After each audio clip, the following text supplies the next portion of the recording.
নমস্কার।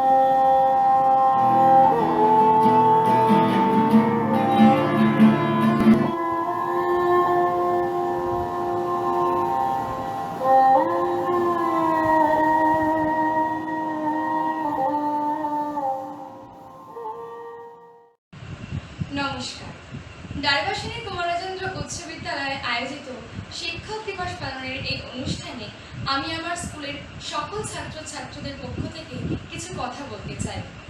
1888 সালে 5ই September doctor Sarvepalli Radhakrishnan জন্মগ্রহণ করেছিলেন। তিনি ছিলেন ভারতের প্রথম উপরাষ্ট্রপতি এবং দ্বিতীয় রাষ্ট্রপতি।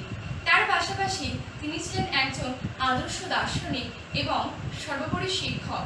তার জন্মদিন উপলক্ষে 5ই সেপ্টেম্বর শিক্ষক দিবস পালন করা হয়, কারণ 1962 সালে তার কিছু গুণগ্রাহী ছাত্রছাত্রী তাকে বলেছিলেন, আমরা আপনার জন্মদিন পালন করতে চাই।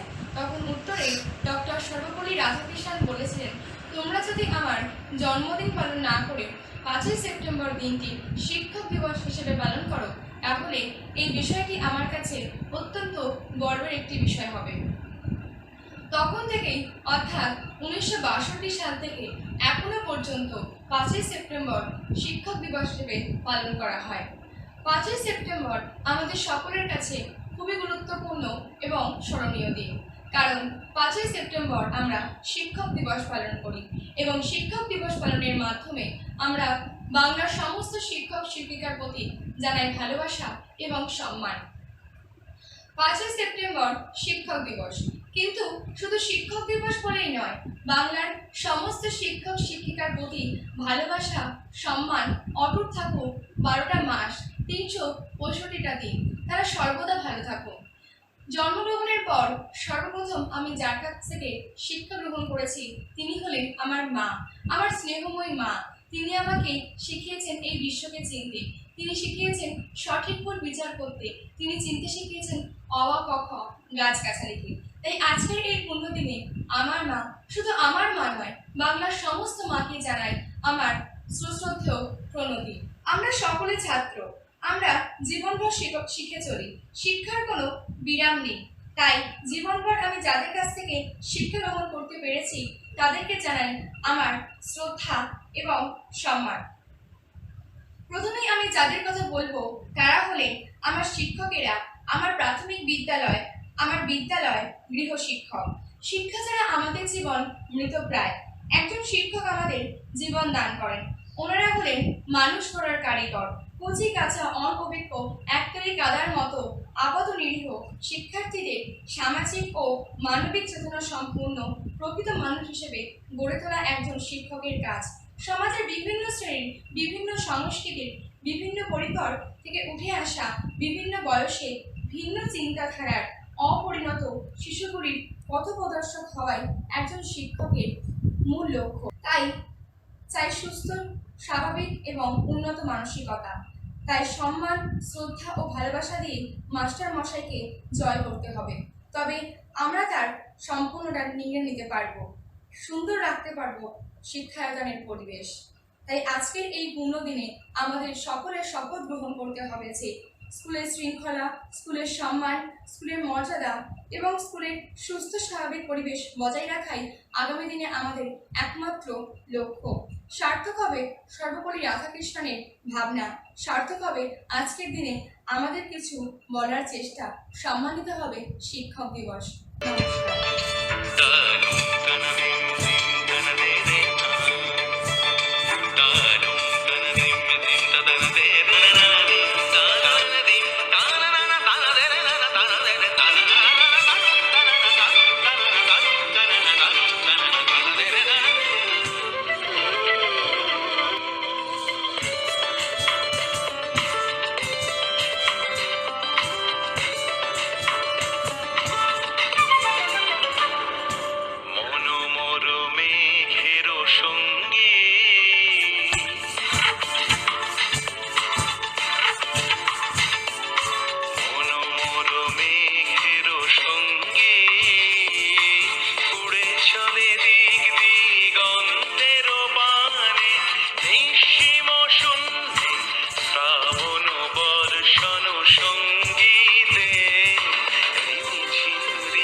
আজ শিক্ষক দিবস।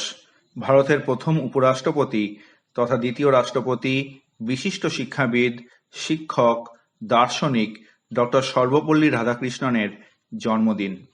এই দিন শিক্ষক ও ছাত্র সমাজের কাছে গভীর তাৎপর্যপূর্ণ ও প্রাসঙ্গিক।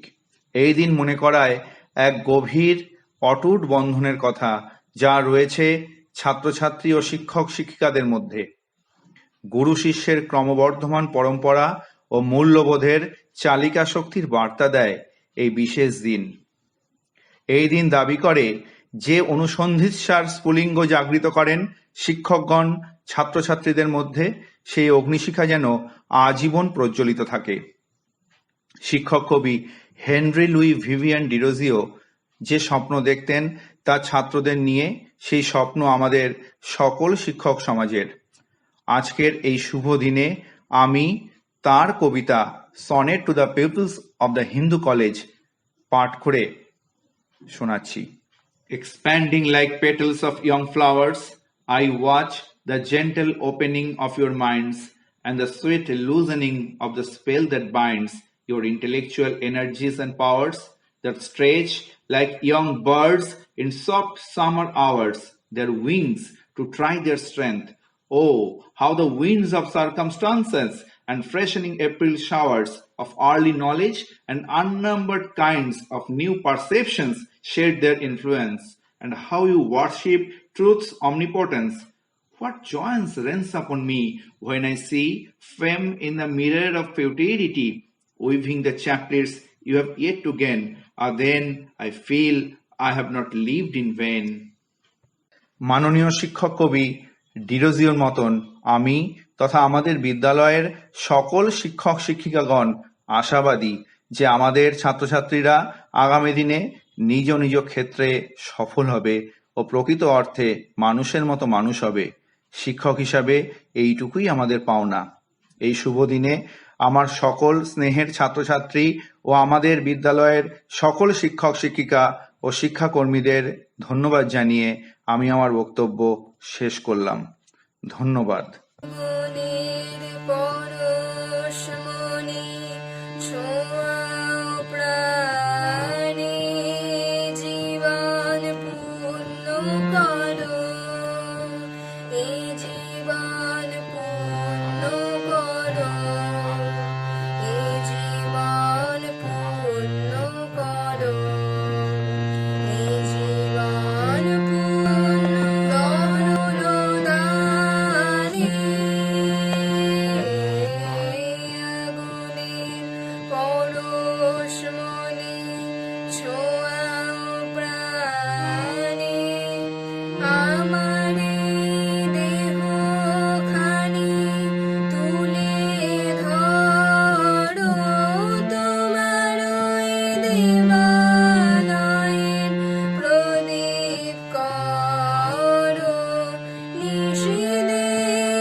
সবার আমি ছাত্র কবি কবিতাটি পাঠ করে শোনাচ্ছি।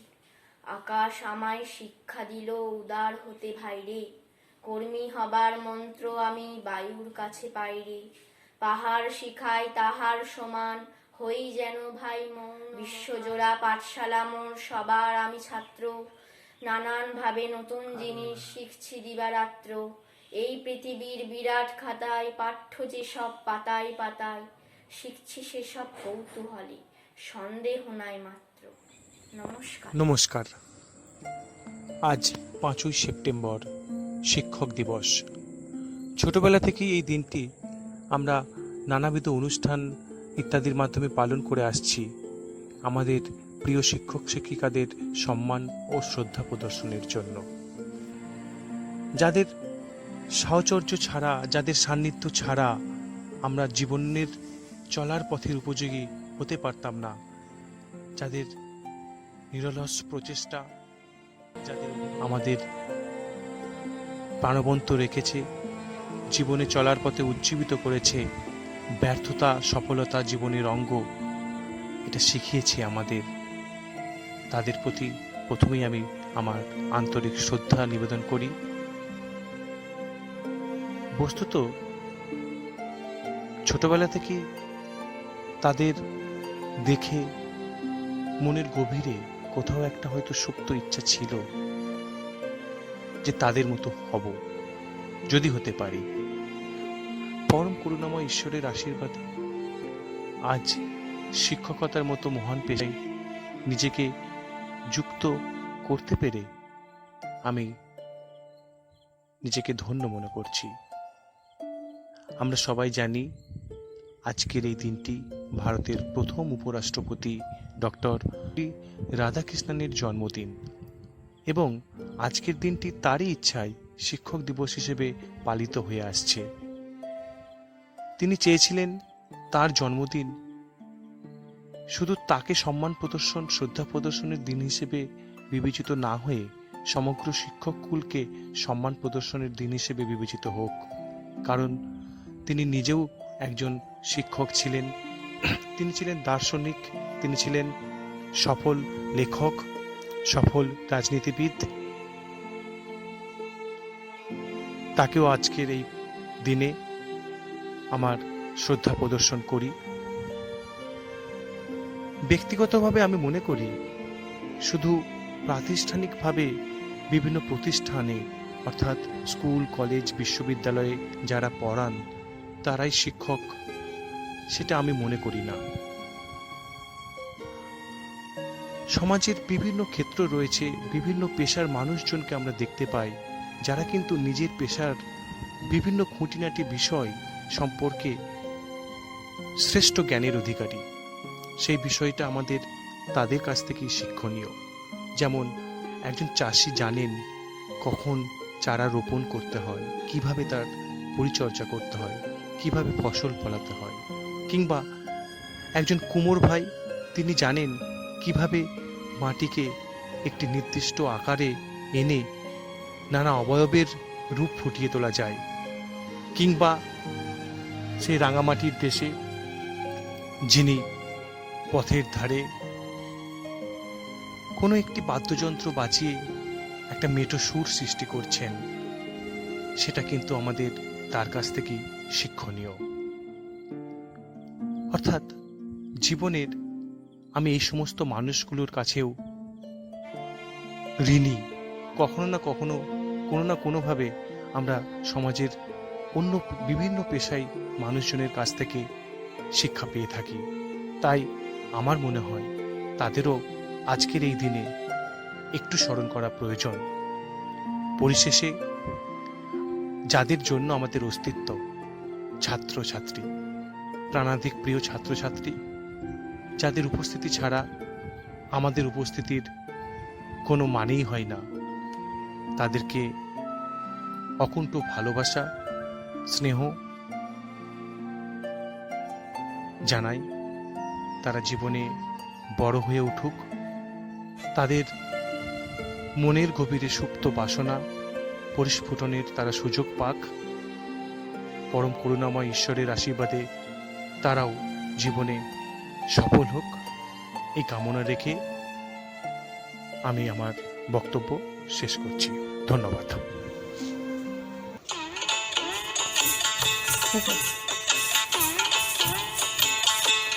তোমার খোলা হাওয়া লাগিয়ে পালে, তোমার খোলা হাওয়া টুকরো করে কাছে আমি ডুবতে রাজি আছি, আমি ডুবতে রাজি আছি। তোমার খোলা হাওয়া লাগিয়ে পালে, তোমার খোলা হাওয়া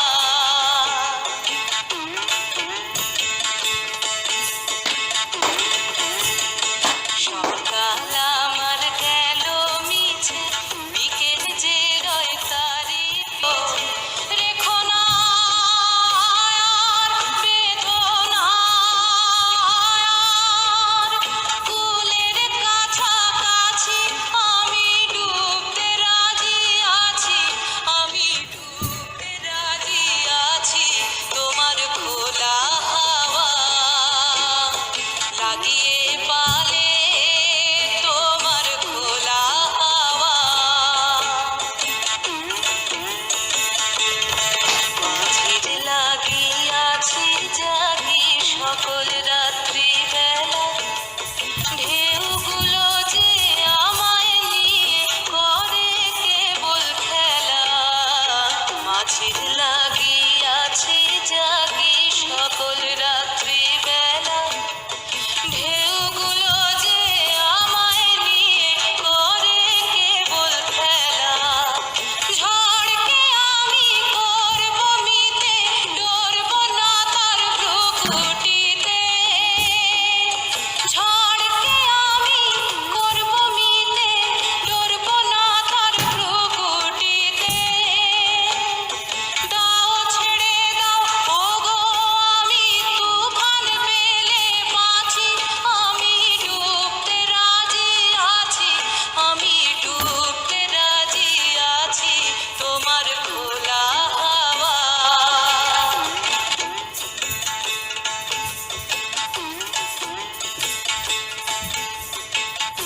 সহোদর ভাই কাজী নজরুল ইসলাম। হিন্দু আর মুসলিম মোরা দুই সহোদর ভাই, এক বৃন্তে দুটি কুসুম এক ভারতে ঠাঁই। দুই সহোদর ভাই সৃষ্টি যার হিন্দু রে ভাই, মুসলিম সৃষ্টি দাঁড়ি। মোরা বিবাদ করে খোদার ওপর করি যে খোদকারি, শাস্তি এত আজ আমাদের হিন্দশাই তাই। দুই সহোদর ভাই দুই জাতি ভাই সমান মরে, মরো কেলে দেশে। বন্যাতে দুই ভাইয়ের কুটির সমানে যায় ভেসে, দুইজনারই মাঠে রে ভাই সমান বৃষ্টি ঝরে। সব জাতির সকলকে তাঁর দান যে সমান করে, চাঁদ সূর্যের আলো কেউ কম বেশি কি পায়। বাইরে শুধু রঙের তফাৎ, ভিতরে ভেদ নাই। দুই সহোদর ভাই নমস্কার।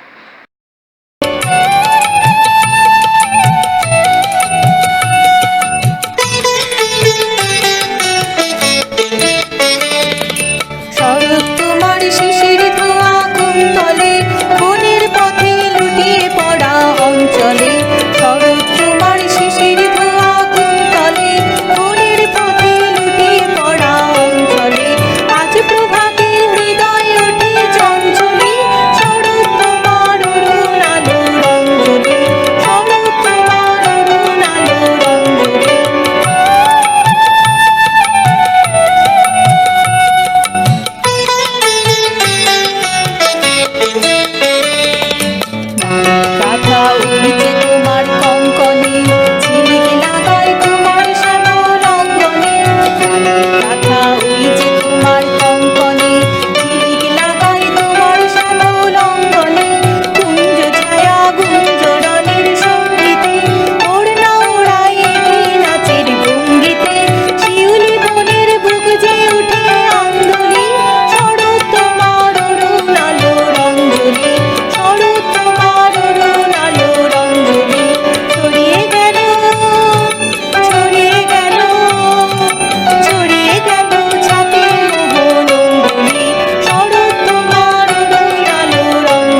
শিক্ষক দিবস, ডক্টর সর্বপল্লী রাধাকৃষ্ণনের জন্মদিন।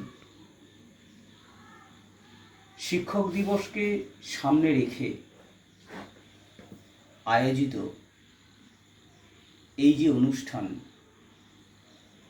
আমি প্রথমেই এই অনুষ্ঠানের উদ্যোক্তা, প্রধান শিক্ষক, দ্বারবাসিনী কুমার রাজেন্দ্র উচ্চ বিদ্যালয়, মাননীয় কৌশিক চক্রবর্তী মহাশয় এবং সহকারী প্রধান শিক্ষক মাননীয় পিন্টু মাল মহাশয়কে জানাই আন্তরিক শুভেচ্ছা। পাশাপাশি আমার সহ শিক্ষক, শিক্ষিকা, শিক্ষাকর্মী সকলকে জানাই যথাযোগ্য সম্মান, শ্রদ্ধা, ভালোবাসা। আর আমার অত্যন্ত প্রিয় স্কুলের সকল ছাত্রছাত্রীর জন্য রইল শিক্ষক দিবসের উষ্ণ অভিনন্দন। আমি দ্বারবাসিনী কুমার রাজেন্দ্র উচ্চ বিদ্যালয়ে দীর্ঘদিন ইতিহাস পড়াই। প্রায় 22 বছর বহু ছাত্রের সংস্পর্শে আমি এসেছি। প্রচুর খাতা আমি দেখি। তখন আমি বিচার করি কোন ছেলে সত্যিকারের পড়াশোনা করেছে, কে করেনি, কে নম্বর ভালো পেল, কে মন্দ। কিন্তু মানুষ হিসেবে কে ভালো, তার উত্তর এই কবিতায় পাওয়া যাবে। কবিতাটির নাম তুমিও বলবে, কবি কার্তিক ঘোষ। ভালো মেয়ে ঠিক কাকে বলে জানো?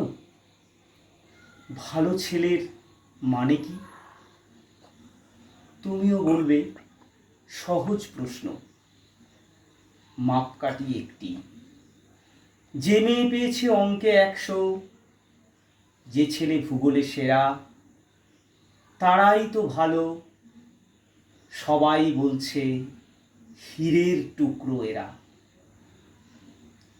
কাগজে এদের ছবি ছাপা হয়, টিভিতে দেখায় মুখ। এদের জন্য আমারও তো ভাই আনন্দে ভরে বুক। তবু কেন জানো তোমাকে বলছি, দেখে শুনে পাই ভয়। শুধু এত এত নম্বর পেলে ভালো ছেলে মেয়ে হয়? আচ্ছা ধরো না, যে মেয়ে পেয়েছে অঙ্কে অনেক কম, ওর গান শুনে মুগ্ধ সবাই, হাততালি হরদম। ওই যে ছেলেটা পাশ করে গেছে, এবারেও টেনে টুনে। বলতে কি ভাই আমরা অবাক ওর আবৃত্তি শুনে। নাটকেও ওর নেশা আছে খুব, পরের বিপদে ছোটে। পাড়ার তিন্নি বাংলায় নাকি 30 পেয়েছে মোটে। কিন্তু মেয়েটা খেলাধুলাতে 10খানা গায়ে নামি। সত্যি বলো তো, তুমিও বলবে ওরা নয় কেউ দামি? চাই যে অনেক ইঞ্জিনিয়ার, চাই আরো ডাক্তার, পাশাপাশি চাই শিল্পী, খেলুড়ে, স্নেহময়ী সিস্টার। কম নম্বর পাওয়া ছেলেটাই কারিগর বলে আজ দেশটা গড়তে ওর হাতে দেখো কত দরকারি কাজ। পরের দুঃখে কাতর জেনে মুখটি করেছে কালো। কম নম্বর পেয়েছে বলে কি বলবে না ওকে ভালো? অভাবের টানে কলেজে পড়েনি, ছোট দরমার বাড়ি। তবুও ছেলেটা বাবা মাকে দেখে ভাড়াতে চালায় গাড়ি। তাই বলছি কি, শুধু নম্বরে হয় নাকি মাপকাঠি? ভালো ছেলে মেয়ে বলতে কি ভাই, মানুষ চাইছি খাঁটি। নমস্কার।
আমার ভিতর বাহিরে অন্তরে অন্তরে আছো তুমি হৃদয় জুড়ে,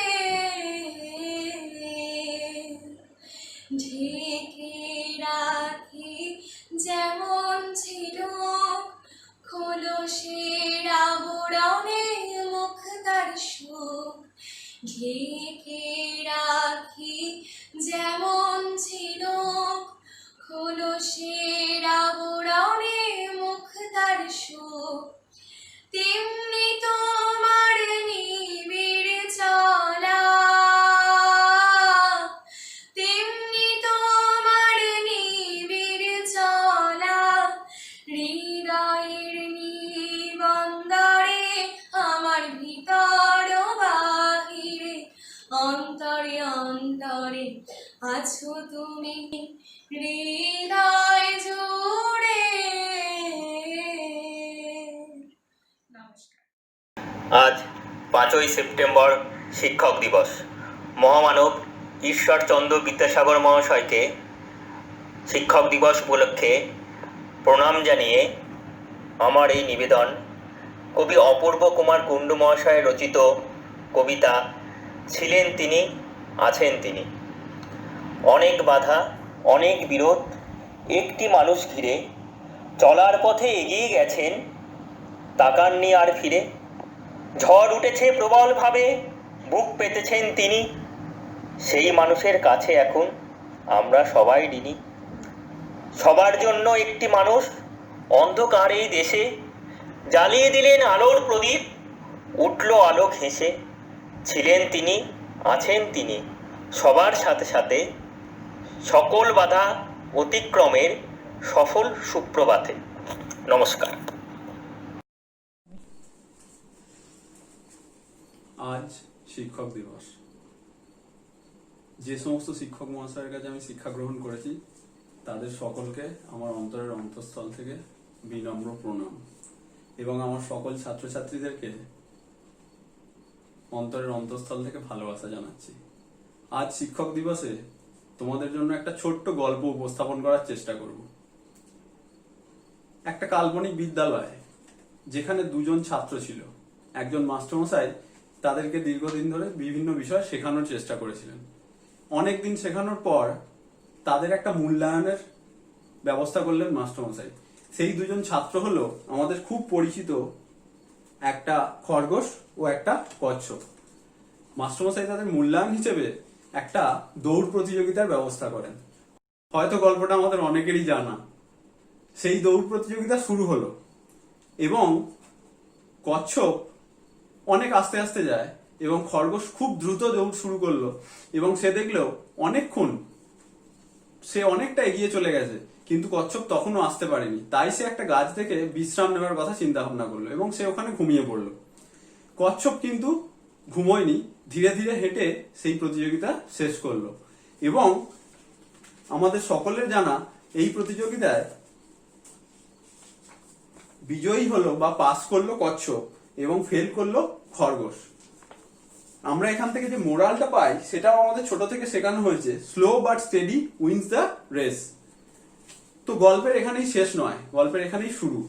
যেহেতু খরগোশ হেরে গিয়েছিল, সে শিক্ষক মহাশয়ের কাছে গেল এবং গিয়ে দ্বিতীয় আরেকটি মূল্যায়ন নেবার জন্য শিক্ষক মহাশয়কে বলল এবং সে তার ভুল বুঝতে পেরেছিল।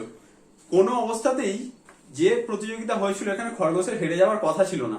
তাই দ্বিতীয় প্রতিযোগিতা যখন শুরু হলো, দ্বিতীয় প্রতিযোগিতায় খরগোশ এবং কচ্ছপ দুজনেই আবার প্রস্তুত হলো এবং দৌড় শুরু হলো। খরগোশ নিজের ভুল থেকে শিক্ষা নিয়ে বুঝতে পারলো যে সে যদি বিশ্রাম না নিত তাহলে তাকে হারানো কারো পক্ষে সম্ভব নয়, কচ্ছপের পক্ষে তো নয়। তাই সে এবারে বিশ্রাম নিল না এবং খুব জোরে দৌড়ে ফিনিশিং পয়েন্টের কাছে পৌঁছে গেল। এবং এবারে যে ফলাফল হলো তাতে দেখা গেল খরগোশ পরীক্ষায় পাস করে গেছে এবং কচ্ছপ পরীক্ষায় ফেল করেছে। এই যে গল্পটা আমি বললাম এর মোরাল হলো fast and consistent always beat the slow and steady. তুমি যদি তোমার জীবনে ফাস্ট এবং কনসিস্টেন্ট থাকো তাহলে তোমাকে হারানো খুবই কঠিন হবে। গল্পটা এখানেই শেষ নয়, এর একটা 3 নম্বর পার্টও আছে। 3 নম্বর পার্টে কচ্ছপ যেহেতু হেরে গিয়েছিল তাই কচ্ছপ মাস্টারমশাইয়ের কাছে গেল এবং কচ্ছপ তার কিছু কথাবার্তা মাস্টারমশাইকে বললো এবং তৃতীয় আরেকটি মূল্যায়ন নেবার ব্যবস্থা মাস্টারমশাইকে করতে বললো। কচ্ছপের কথা মতো মাস্টারমশাই তৃতীয় মূল্যায়নের ব্যবস্থা করলেন। তৃতীয় মূল্যায়নটা কথা শুনে খরগোশও রাজি হয়ে গেল এবং আবার একটা মূল্যায়ন শুরু হলো বা আবার একটা দৌড় শুরু হলো কচ্ছপ এবং খরগোশের মধ্যে। কচ্ছপ এবারেও জানে যে আমি বিশ্রাম নেবো না, খুব জোরে দৌড়বো এবং প্রচন্ড জোরে দৌড়ে সে হঠাৎ করে গিয়ে একটা জায়গায় থেমে গেল। এবারে যে দৌড়ের প্রতিযোগিতা বা মূল্যায়নের পেপারটা দেওয়া হয়েছিল, যে মূল্যায়নের ব্যবস্থা করা হয়েছিল, তাতে সেই ট্র্যাকের মাঝখান দিয়ে একটা নদী চলে গেছে। যেহেতু কচ্ছপ সাঁতার জানে না, সেই স্কিলটা তার নেই, সেই জন্য যেহেতু খরগোশ সাঁতার জানে না সেই জন্য সে নদীর ধারে গিয়ে থেমে গেল এবং আর দৌড়তে পারছে না বা সাঁতার কাটতেও পারছে না। কচ্ছপ কিন্তু খুব ধীরে ধীরে নদীর কাছ পর্যন্ত এলো এবং সাঁতরে নদীটা পার হলো এবং যেহেতু ফিনিশিং পয়েন্টটা নদীর ওপারে আর 2-3 কিলোমিটার দূরে ছিল, সে হেঁটে হেঁটে ফিনিশিং পয়েন্টের কাছে গেল এবং এবারের প্রতিযোগিতায় আবারও কচ্ছপই জিতলো। তাহলে অর্থাৎ এবারের পরীক্ষায় কচ্ছপ কিন্তু আবার পাস করে গেছে, খরগোশ ফেল করেছে। তাহলে একটা পরীক্ষা এতভাবে নেওয়া যেতে পারে যে সেখানে আলাদা আলাদা রেজাল্ট পাওয়া যেতে পারে একটা ছাত্রছাত্রীদের থেকে। এবারে যে গল্পটা আমরা বললাম এটার মোরাল হলো first identify your core competency and win the race. Core competency, এখন যে শিক্ষা ব্যবস্থার কথা নতুন ভাবে চিন্তা ভাবনা করা হচ্ছে সেখানে প্রতিটা ছাত্রছাত্রীকে যেভাবে শিক্ষা দেওয়ার কথা বলা হচ্ছে তার মূল ভিত্তিটা হচ্ছে কম্পিটেন্সি বেসড এডুকেশন। অর্থাৎ একটা ছাত্রছাত্রীর অনেক কিছু না শেখাতে গিয়ে তার কোর কম্পিটেন্সি কোন দিকে আছে সেই দিকটা যদি আমরা জেনে নিতে পারি, সেই কম্পিটেন্সিটাকে যদি আমরা ডেভেলপ করতে পারি তাহলে সে তার জীবনে অনেক অনেক অনেক এগোতে পারে এবং প্রত্যেকটা পরীক্ষায় সে পাস করতে পারে। অর্থাৎ আমরা যেটা বলছি ভবিষ্যতে এডুকেশন এরকম হতে পারে কোর কম্পিটেন্সি বেসড বা কম্পিটেন্সি বেসড এডুকেশন। শিক্ষানীতিতেও মনে হয়, আমি যেটুকু জানি, শিক্ষানীতিতেও এবারে কোর কম্পিটেন্সির কথা বলা হয়েছে এবং কোর কম্পিটেন্সি বেসড এডুকেশনের কথা বলা হয়েছে। এখন আমার যে গল্প তাতে একটা চতুর্থ ভাগও আছে। সেটা কি রকম না, কচ্ছপ এবং খরগোশ অনেকদিন প্রতিযোগিতা করে করে নিজেদের বন্ধু হয়ে উঠেছে ভালো। এইবার তারা মাস্টারমশাইয়ের কাছে দুজনেই গেল এবং গিয়ে বললো, মাস্টারমশাই শেষ একটা মূল্যায়নের আপনি ব্যবস্থা করুন, এরপর আর মূল্যায়ন নিতে হবে না, দেখি তার ফলাফল যা হবে আমরা মেনে নেবো, যে হারবে বা যে জিতবে এটাই ফাইনাল, এরপর আর হবে না। মাস্টারমশাই প্রতিযোগিতার ব্যবস্থা করলেন। এতদিনে কিন্তু কচ্ছপ এবং খরগোশের মধ্যে একটা সহযোগিতার মনোভাব তৈরি হয়ে গেছে, অর্থাৎ একটা কোলাবোরেশন হয়ে গেছে।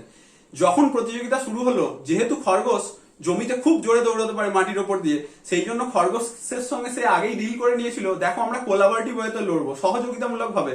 অর্থাৎ যতক্ষণ মাটিতে প্রতিযোগিতা হবে ততক্ষণ কচ্ছপ খরগোশের পিঠে চেপে থাকবে এবং দুজনে দৌড় শুরু করলো। যথারীতি খরগোশের পিঠে কচ্ছপ চেপে থাকলো এবং দৌড়ে সে নদীর পার পর্যন্ত পৌঁছে গেল। যখনই জল এসে গেল তখন সেখানে খরগোশ আর সাঁতার কাটতে পারে না, তাই সে ওই জায়গাটায় কচ্ছপের পিঠের উপর চেপে পড়লো এবং কচ্ছপ সাঁতরে নদীর ওপারে চলে গেল। নদীর ওপারে গিয়ে আবার খরগোশের পিঠের উপর কচ্ছপ চেপে পড়লো এবং ফিনিশিং পয়েন্টে দুজনে একই সঙ্গে পৌঁছলো। অর্থাৎ এবারে দুজনেই পরীক্ষায় পাস করলো এবং শুধু পাসই করলো না, ফার্স্ট হলো। অর্থাৎ আমাদের এডুকেশন সিস্টেমে যদি আমরা আরেকটা জিনিসকে ইনক্লুড করতে পারি, সেটা হচ্ছে কোলাবোরেশন। অর্থাৎ কোর কম্পিটেন্সি তো থাকবেই, তার সঙ্গে আমাদের যে মোরাল এখন সেটা হচ্ছে in collaborative way all will be the winner. অর্থাৎ আমাদের শিক্ষা ব্যবস্থায় ইচ্ছাকৃত বা অনিচ্ছাকৃতভাবে অনেক ছাত্রছাত্রী মাঝে মাঝে ফেল করে যায়, আমাদের জন্য তাদের জন্য আমাদের মাঝে মাঝে দুঃখ হয়। তো এই যে ফেল তারা করছে, কেন করছে? মূল্যায়ন সিস্টেমটাকে আমাদের একটুখানি পাল্টাতে হবে। মূল্যায়ন সিস্টেম পাল্টে যদি আমরা তার কম্পিটেন্সির জায়গায় নিয়ে যেতে পারি, তাহলে কিন্তু এডুকেশন সিস্টেমে কেউ ফেল করবে না, সবাই একসাথে উইন করতে পারবে। অর্থাৎ সবাই একসঙ্গে পাস করতে পারবে, কোনো ফেলিওর থাকবে না।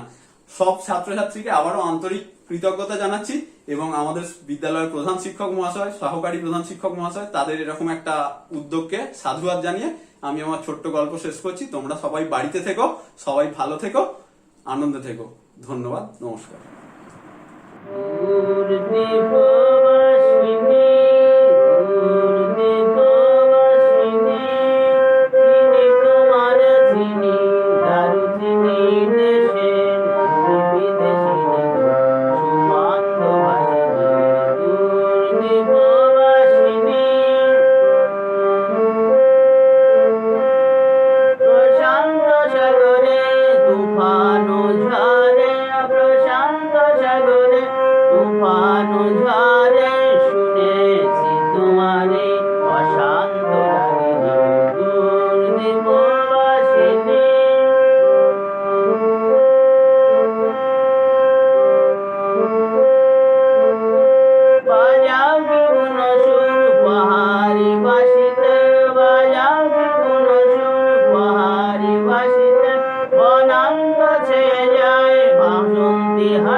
खण्डमण्डलाकारं व्याप्त्यं येन चराचरं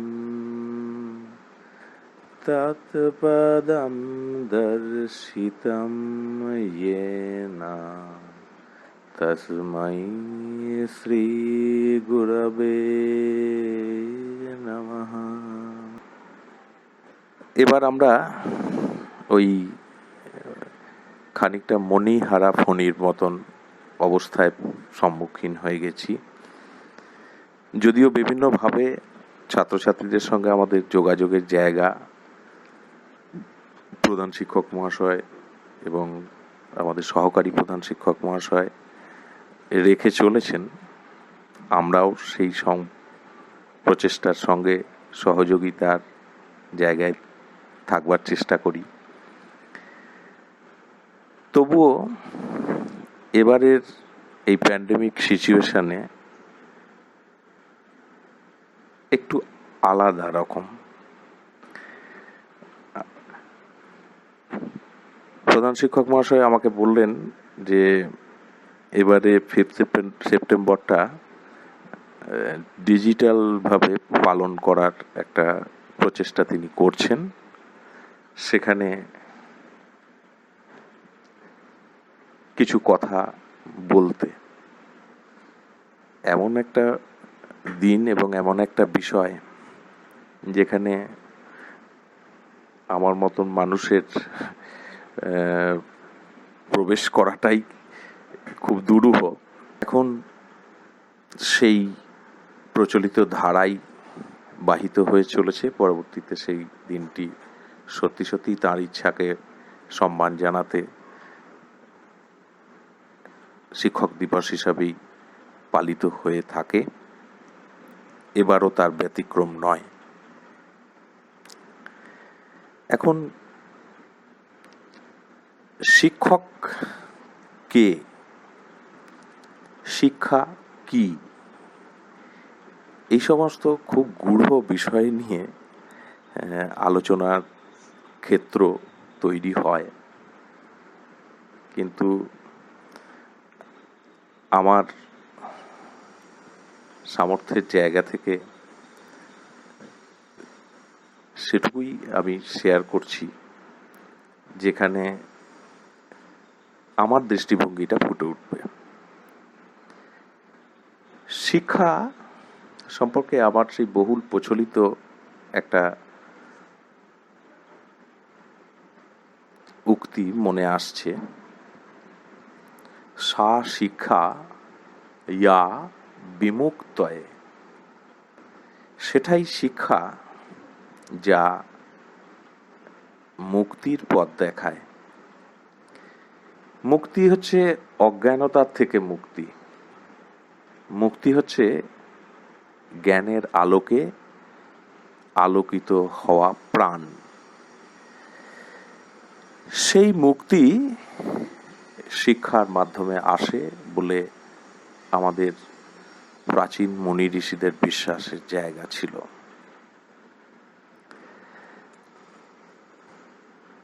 আর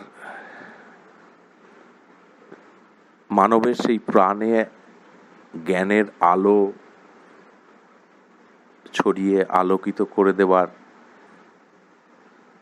যে কাণ্ডারি ছিলেন, সেই গুরু বা এখন শিক্ষক পদবাচ্য সেই মানুষগুলির কথা প্রথমেই তাই আসে। শিক্ষক হলেন সেই মানুষ যিনি মানবের সমস্ত অন্ধকারকে দূরী করে জ্ঞানের আলোকে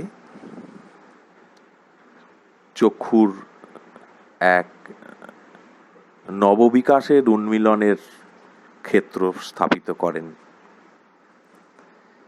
গুরুবন্দনায় সেই জন্যে বলা হয়েছে, অজ্ঞানতিমিরান্ধস্য জ্ঞানাঞ্জনশলাকয়া চক্ষুরুন্মিলিতম ইয়েন তস্मै শ্রী গুরবে নমঃ। অজ্ঞানরূপ যে তিমির, সেই তিমির এর অন্ধকার থেকে যিনি জ্ঞানরূপ অঞ্জন শলাকার মাধ্যমে চক্ষুর উন্মিলন ঘটিয়ে দেন, তিনি গুরু, এবং সেই গুরুদেবের প্রতি নমস্কার জানানো হয়েছে শ্লোকটির মাধ্যমে। সুতরাং দুটো পার্ট, মানব মন অজ্ঞান অন্ধকারাচ্ছন্নতার মধ্যে থেকে জ্ঞানালোকে উন্নীত হবে, আর সেই উন্নয়নের পথের প্রধান কাণ্ডারি হলেন গুরু বা শিক্ষক শব্দ পদবাচ্য। জ্ঞানের যে উন্মিলন ঘটাবেন,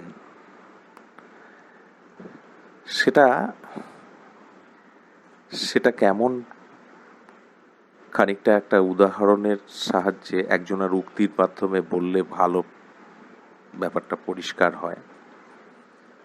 আমাদের বিশিষ্ট দার্শনিক অ্যারিস্টটল মনে করতেন যে পিতামাতা শিশুর জীবন দান করতে পারেন, কিন্তু সেই জীবনকে সৌন্দর্যমণ্ডিত করে তুলতে গেলে যার প্রয়োজনীয়তা, তিনি হলেন শিক্ষক। সুতরাং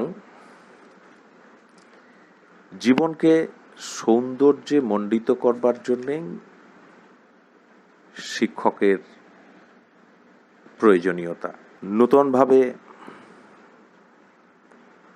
শিক্ষকের আর কোনো আঙ্গিক আজও পর্যন্ত আমার দৃষ্টিভঙ্গিতে খুব একটা ধরা পড়েনি। একটা শিক্ষাঙ্গন, সেখানের সবচেয়ে বড় সৌন্দর্য তার দালান ঘর নয়, তার চেয়ার, টেবিল, আসবাবপত্র, ল্যাবরেটরি, চক, ডাস্টার, বাগান, মাঠ না,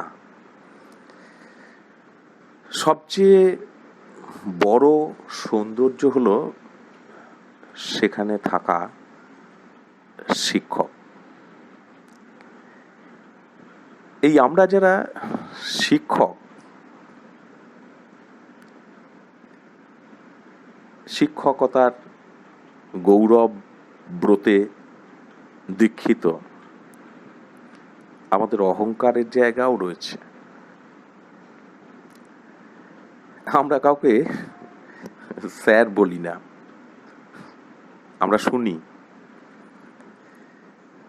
আমরা সেই গৌরবের ব্রতে, কিন্তু অনেক ক্ষেত্রে ব্রত এবং পেশা যদি গুলিয়ে না যায় তাহলে অসুবিধার ক্ষেত্র তৈরি হয় না। অন্যান্য পেশার সঙ্গে শিক্ষকতার একটা পার্থক্যের জায়গা এটাই, শিক্ষকতা সর্বোপরি জাতি এবং জীবন গঠনে একটা গুরুত্বপূর্ণ পিলার।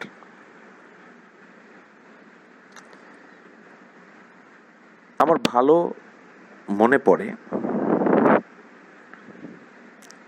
আমি তখন ছাত্র,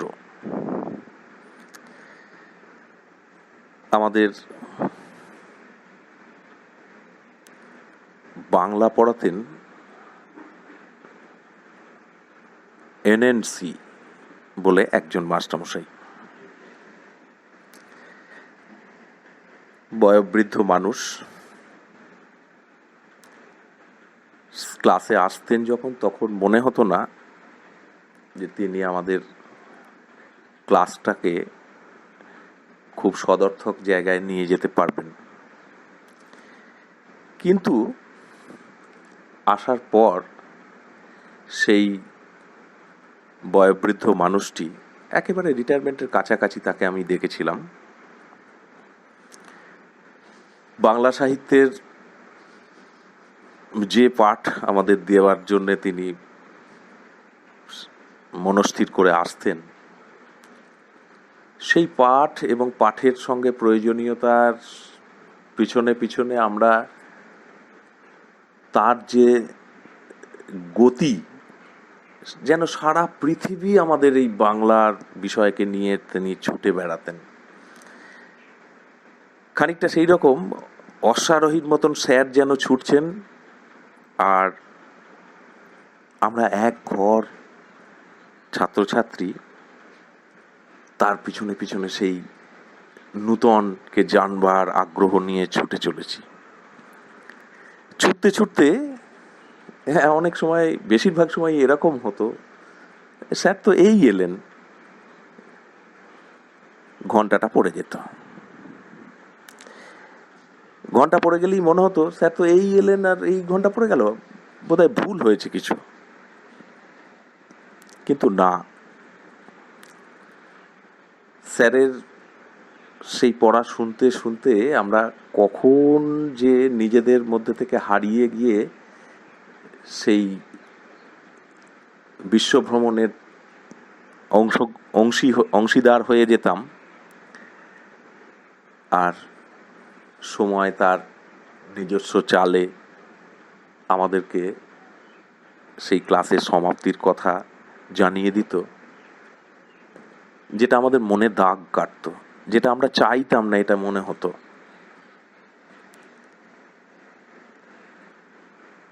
এই করতে করতে মনে হলো যে যদি কোনো সাবজেক্ট নিয়ে পড়াশুনো করতে হয় তাহলে সেটা বাংলা সাহিত্য, আমার মাতৃভাষা, আমি এই নিয়েই বড় হয়ে পড়াশুনো করব। 2-3 মাস এরকম কাটলো। হায়ার সেকেন্ডারিতে পড়ছি তখন, স্যারকেও নতুন পেয়েছি। স্যার রিটায়ার করে গেলেন। স্যার রিটায়ার করে যাওয়ার পর আরেকজন মানুষ, আরেকজন স্যার আমাদেরকে সেই সাবজেক্টের পাঠদানের জন্য আসলেন। এবং সত্যি কথা বলতে কি, সপ্তাহ 2 কি মাসান্তকাল ক্লাস করার পরই আমার অনুভূতি হলো, যদি কোনো সাবজেক্ট না পড়তে হয় তাহলে যেন সেটা বাংলা। তো শিক্ষকের অনুভবটা ছাত্রের কাছে ঠিক কী রকম সেইটা বোঝাবার চেষ্টা করলাম আমি এই উদাহরণটা আমার জীবনের দেওয়ার মধ্যে দিয়ে। সেই শিক্ষাঙ্গন যার সর্বশ্রেষ্ঠ সৌন্দর্য বলে আমার মনে হয় শিক্ষককেই, সেই শিক্ষক আমাদের সারা পৃথিবীতে অনেকবার মহামানবের রূপ নিয়ে এসেছেন। যদি ইউরোপে একজন সক্রেটিস না আসতেন তাহলে একজন প্লেটোকে আমরা পেতাম না। যদি একজন প্লেটো না আসতেন তাহলে আমরা একজন অ্যারিস্টটলকে পেতাম না। যদি একজন মহামানব অ্যারিস্টটল না আসতেন তাহলে আমরা একজন আলেকজান্ডারকে পেতাম না, যিনি এই বিশ্বকে নতুন মাত্রার মধ্যে দিয়ে নিয়ে এসে আমাদেরকে অবাক করে দিয়েছিলেন। সকলের শিক্ষক ছিলেন এই সক্রেটিস। সক্রেটিসের প্লেটো, অ্যারিস্টটল, আলেকজান্ডার এই যেমন একটা ধারা, তেমন আরেকটাও ধারা ছিল। সক্রেটিসের আরেকজন শিষ্য ছিলেন ক্লিস্থেনিস। এথেন্সে থেকে 6-7 মাইল দূরে পাহাড়ের ওপারে তিনি থাকতেন, আর রোজ বিকেলে ওই 6-7 মাইল রাস্তা পাহাড় পর্বত হেঁটে উনি পেরিয়ে এথেন্সে আসতেন সক্রেটিসের কাছে কথা শুনবার জন্য। এই ক্লিস্থেনিস এর একজন শিষ্য ছিল ডায়োজেনিস। ডায়োজেনিসের শিষ্য ছিলেন জেনো, যিনি পরবর্তীতে স্টয়িক ফিলোসফির উদ্গাতা। সমস্ত রোমান সাম্রাজ্য বা ইউরোপকে তিনি তার এই নতুন দর্শনে উদ্বুদ্ধ করে তুলতে পেরেছিলেন, অভিভূত করে তুলতে পেরেছিলেন। শিক্ষক হলো এইরকমই একটা জায়গা। এইরকম মহান মানব যাদেরই আমরা বড় গলায় নাম করি বা বলি, হযরত মুহাম্মদ, ভগবান Buddha, Jesus Christ, Einstein, Karl Marx, Ramakrishnadev, Swami Vivekananda, এরা সকলেই মানব জাতির শিক্ষক, মানব জাতিকে উত্তরণের পথ দেখিয়েছেন। সুতরাং শিক্ষক মানব জাতির উত্থানের পথপ্রদর্শক। একবার শিক্ষক হয়ে গেলে তিনি চিরকালের জন্য শিক্ষক। আর যিনি একবার ছাত্র হয়েছেন তিনি চিরদিনই ছাত্র। আমার একটা ছোট অভিজ্ঞতার জায়গা রয়েছে। ছাত্র শিক্ষকের সম্পর্ক কেমনটা সেটা একটু ভাবা যাবে। তা আমি বাইকে করে যাচ্ছি, একটু তাড়াই আছে। তা হঠাৎ রাস্তার ওখানে দেখলাম 2-3 জন পুলিশ রয়েছে, আমার আগের যে বাইক তাদেরকে দাঁড় করাচ্ছে। দেখেই আমার হঠাৎ মনে পড়লো যে আমার তো বোধহয় পলিউশন পেপারটা, মানে মনে পড়ছে না, পলিউশন পেপারটা মনে হচ্ছে যেন ডেট শেষ হয়ে আসার কথাই। তা ভেতরটা একটু ভয় ভয়ের জায়গায় রয়েছে, এই আমাকে ধরবে এবং আমার কাছে থেকে। কিন্তু দেখা গেল আমি হেলমেটটা খুলতেই সামনে যে এসে দাঁড়ালো, হেলমেটটা খুলতেই সে, হ্যাঁ স্যার ভালো আছেন। এই যে কোনো এক সময় আমার সামনে সে বসেছিল ছাত্র হয়ে, সে তার ডিউটি অবস্থাতেও সে আমার কাছে তার সেই প্রশাসনিক যে দণ্ড তার হাতে, সেই দণ্ডের প্রয়োগটা করতে পারলো না। করা উচিত ছিল, আমার কাছে কাগজপত্র দেখতে চাওয়া উচিত ছিল। পরে দেখলাম আমার হয়তো 2-1 দিন আরও ছিল। ওই যে সে আগের গাড়িগুলোকে যে দম্ভ দেখাতে পারছিল, আমার সামনে এসে হঠাৎ যেন সে স্যার ভালো আছেন এই কথাটা বলতেই আমি বুঝতে পারলাম যে ও কোনো না কোনো সময় আমার সঙ্গে সম্পর্কযুক্ত ছিল। তা সে ছাত্র, কিন্তু আজকে বিভিন্ন প্রশাসনিক জায়গায় সেও দায়িত্বপ্রাপ্ত এবং কিন্তু কখনো কোথাও যেভাবেই হোক ওর সঙ্গে আমার যখনই দেখা হয় বা আমার আরও ছাত্রছাত্রীদের সঙ্গে, তারা সব সময়ই আমার কাছে এই দৃষ্টিভঙ্গিতেই কথা বললে।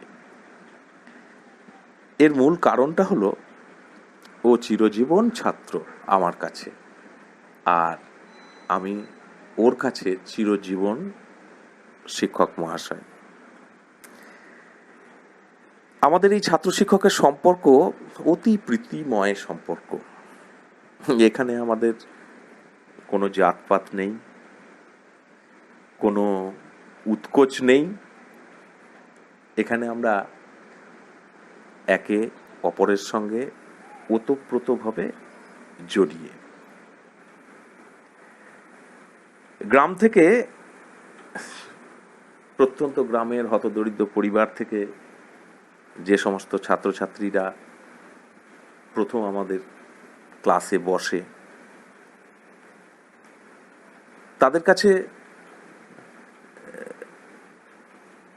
আমরা একটা সেই ফিল্মের নায়কের মতন জায়গা। তারা আমাদের প্রত্যেকটা বিষয়কে এত গভীরভাবে লক্ষ্য করে এবং সেই বিষয়গুলোর মতন করে নিজেদেরকে ভাবতে শুরু করে যে তারা শিক্ষকের মতন হয়ে উঠবার চেষ্টা করতে থাকে। অনেক দেখা গেছে, অনেক দেখা যায়। এইভাবে সমস্ত কর্মজীবনে বর্ষে বর্ষে দলে দলে বিদ্যা মঠতলে যত ছাত্রছাত্রী আমাদের হাত ধরে আসে, পিতামাতার হাত ধরে আসে এবং আমাদের পরিচর্যায় পালিত হয়ে বড় হয়ে বেরিয়ে যায়, শুধু থাকে মনটা, আর সেই মনের ভেতরে তাদের যে শ্রদ্ধার সিংহাসন, সেখানেই আমরা বেঁচে থাকি। হাজার হাজার ছাত্রের মধ্যেই আমাদের বেঁচে থাকা। বেতন হয়তো একটু কম, কিন্তু এই বেঁচে থাকার মধ্যে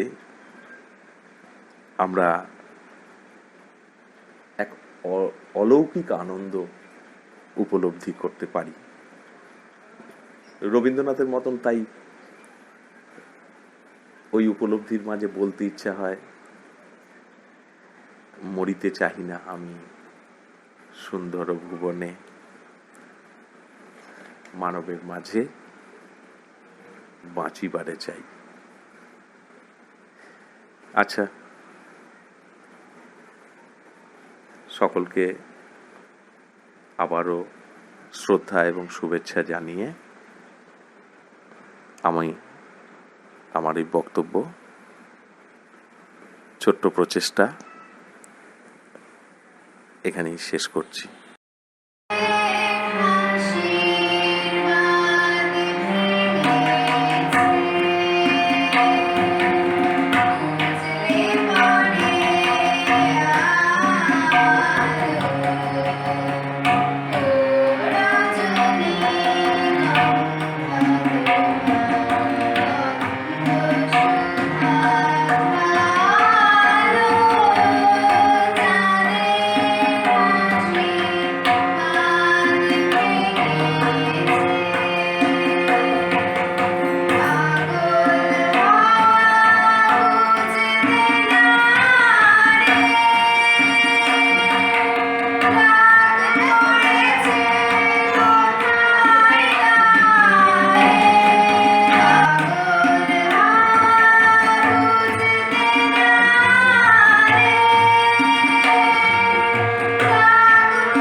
तेरे नाम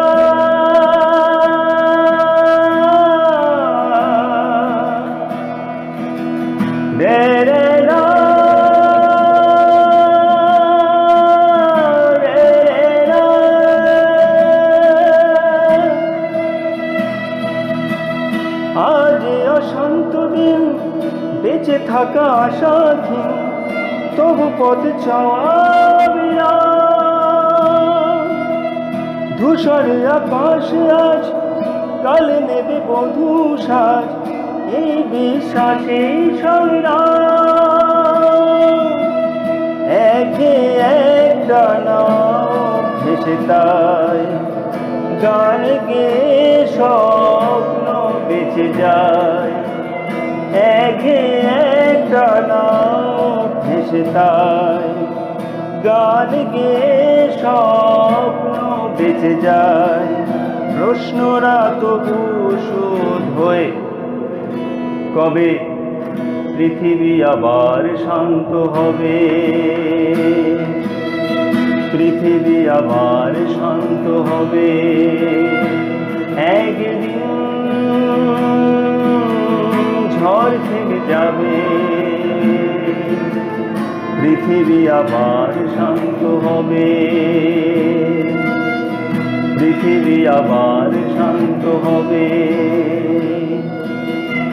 বসতে আবার উঠবে ঘুরে, আকাশে আলো উঠবে ভরে, বসতে আবার উঠবে ঘুরে, আকাশে আলো উঠবে ভরে, জীর্ণ মতবাদ সব ইতিহাস হবে,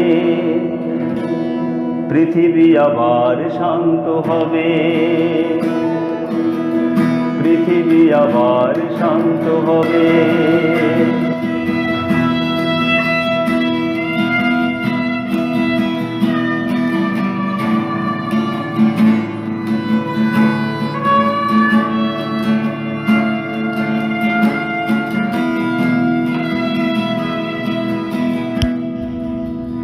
तेरे नाम तेरे नाम तेरे नाम